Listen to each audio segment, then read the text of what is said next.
भारी खोज टोला टमड़त रहे यार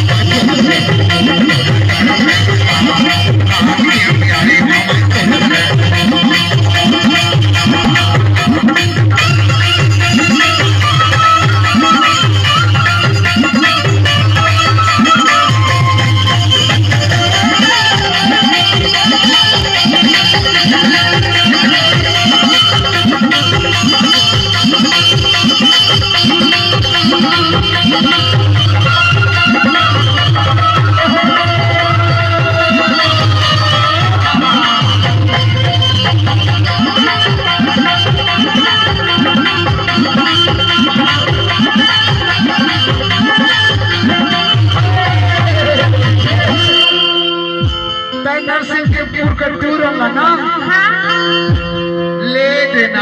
देना कहा आओ मैं तोर गाँव आओ तब मोला भारी रात हो गया कैसे में रात हो गया और मैं कसरे आकर हो जा कैसे अरे धीरे धीरे आया भाई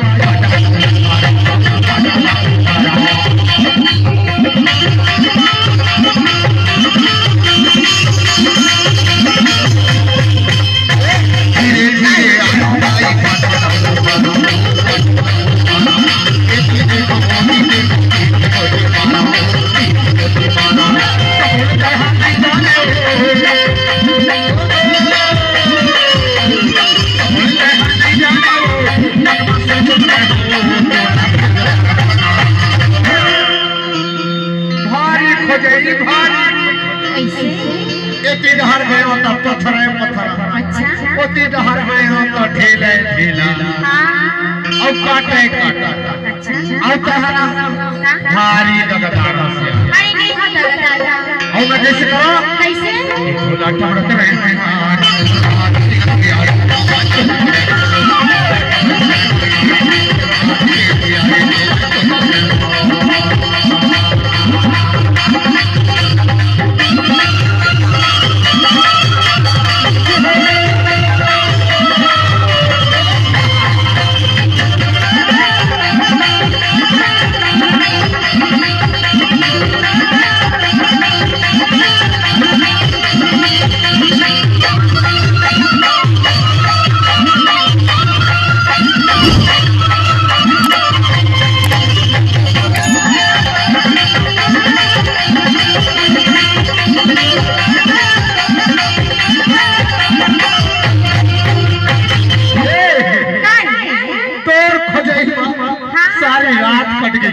अच्छा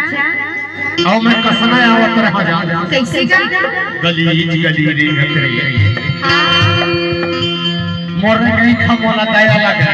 अच्छा कैसे आओ जान कैसे गवैया गादी रे या छियाला